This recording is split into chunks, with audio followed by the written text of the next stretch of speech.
Hello there, my name is Rachel. I just talk about animation, and today we're a review of Hamster Gretel Season 1. Now let's face it, a lot of people were sort of concerned about this show because how he acted in the first couple of episodes, because people cannot compare this to Phineas and Ferb. And to be fair, it's sort of obvious because the same creator who made Phineas and Ferb, at least half of the creator, you have to compare their works before and after. Specifically, Phineas and Ferb and my Murphy's Law. I mean, both of them you could see all the ideas they have and sort of kind of pick and choose which one work with the show. And I feel they actually pick the right ideas and also understand all the ideas that fail. They actually fix it and make it more polished on this show because one of the biggest focus is character. Yeah, I like about that. That's my probably favorite thing. Maybe this reason is one of my favorite version of the creators of two other shows because they understood one of the big mistakes of Phineas and Ferb is character. Let's face it, Phineas and Ferb was very creative, but character-wise, the only two characters kind of stand out is Kansas and Dr. Stooge. That's the only two characters really did have a personality and the one who actually pulled the weight of the show. The rest of it was creative, but it just was Kansas and Dr. Stooge show. That's what it was. But I love that they actually fit that mistake on Hansel and Gretel because they make sure to understand each character, understand their motivations, understand they a little bit more than one another. They do have a personality and a lot of dry wit. Yeah, I appreciated that because it's sort of hard to get into it if you've seen the other shows of the creator made because he knows how to make a good show.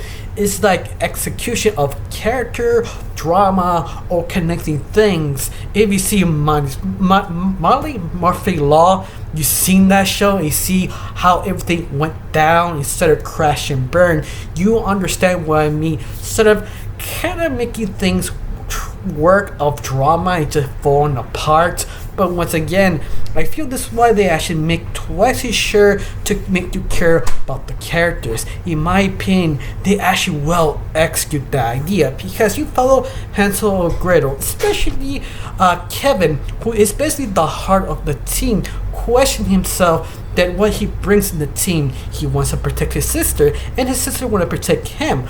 But I love it they have more like a brother or sister relationship. It's almost like a daughter and father relationship because how much Kevin really cares about his sister. He actually go the extra mile. Even that he's sort of questioning why the alien chose her except him. But I love it they play that sort of destiny kind of card, like I was destined to be a hero or destined to do anything, or even worse, this wasn't destined to do anything. It's just aliens just being bored, experimenting and making people think they're heroes or villains to see what happened for their entertainment. To me, it's one of the biggest catch of this show.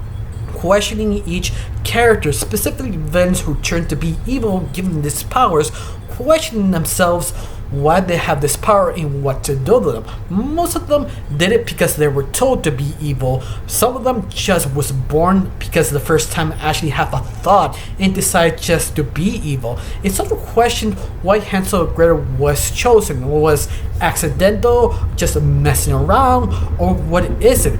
But I love it is Kevin and Gretel got their backs. They always trying to show you they love each other and they have a special ability. They use it for good. And I think that's the catch. Questioning themselves. This is the right thing while getting that deep, sort of making fun of it. Of course, some people believe some of the characters are sort of useless. They don't add anything of this show. But I have to tell you, it's not the same thing. I don't know. Phineas and Ferb, they do have sort of useless characters there, but they're like secondary characters who help out, but you really don't need them. It's the same thing as Hansel and Gretel. I'm sorry, I'm sort of blanking out here, but you get the idea. That sort of idea of, well, some of the characters are completely useless. No, you can still make good characters useless characters, and that's why I love Hamster. Hamster is a way, is sort of a sarcastic, sort of self-aware type of character that he doesn't really give a damn. In some reason, I appeal to that character. He's just my animal spirit because how much I enjoy him. He just doesn't give a crap. But when the chips are down, it's the type of character who cleans himself up, he goes to battle. And something about him is just so charming. I love it. They not relying on him, his cute factor, relying off him that he doesn't really care what he needs to be cared. And that's why it's just so charming. Especially the other character, what was it? Not Hamster, Gretel's cousin, Fred. Yeah, Fred is a type of character, is sort of the dire sort of archetype who doesn't give a crap. She's very sarcastic, but at the same time, once again, like Hamster, give her own trust, try to do something to help out, in other words. And that's interesting, fun, because I love Fred as a character because she is basically the wise elder, but a very young body who really doesn't want to help out. He does everything she can to not be popular. Yeah, I kind of relate to that character also. In fact, lots of these characters are just very relatable. If not relatable, you care about them. I think another good example is Gretel and her brother parents. Both of their parents are just so likable. They just don't feel they're just being there as support characters. Their mom and dad do have personality. They do care about the kids. They do care about themselves. They also even like it. They challenge their own relationship. Who loves the most the other one, or remember something from the past, how they fall in love. But I love it more, they try to give their own sort of thoughts to the kids. That is sort of hard to do because sometimes you make a character parent be this sort of wise elder. At the very end, they're all flawed characters. Yeah, I love that they just don't know that. Both parents are completely flawed but independent. They're there to help the kids on each other. They are a unit. They are family. And that is just so good and wholesome. But I love it more. They don't weight the wholesomeness of the show because too much wholesomeness kind of ruin a show or a movie. One of the big examples, Strange World.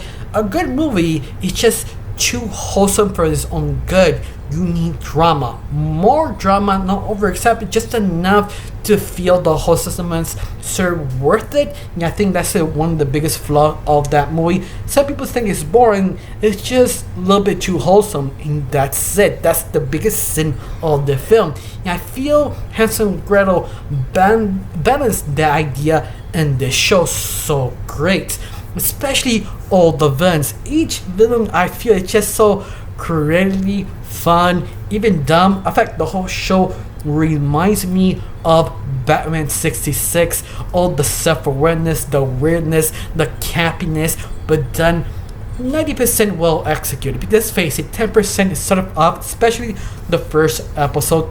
Like I remember a lot of people who complaining the Hamster herself was sort of annoying a little bit because she's very hyperactive. But I feel they sort of fixed that later on, but still kept that sort of hyperness as a strength, not as a weakness. It's sort of saying Spider-Man is sort of annoying, but at the same time, be fair, Spider-Man been so long, know how to use that annoyance as an advantage. It's one of the things that make this show so great and so lovable. It's just sort of that creativity, understanding each character, especially the villains, because each villain is just sort of one-noted, but at the same time they took their time to actually have thought. What is their motivation? How to make fun of it? How to be self-aware, but at the same time make them characters. And that, my friends, it's hard. Especially you see this series, some of the villains are, let's have face it, one-noted, like the blob, sort of meat blob sandwich who came alive by accident because the aliens were bored. But once again, they did it in a very creative and fun way that you have to admit it. Yeah, you take time to make something very fun and interesting. Now, I got really nothing else to say because this series is fun and enjoyable. But of course, I have one thing: how you felt about the series? Do you like it? You hate it? Tell me down below. Let me know. I got nothing else to say. Just thank you for watching. Don't forget to subscribe and have a wonderful day. Bye.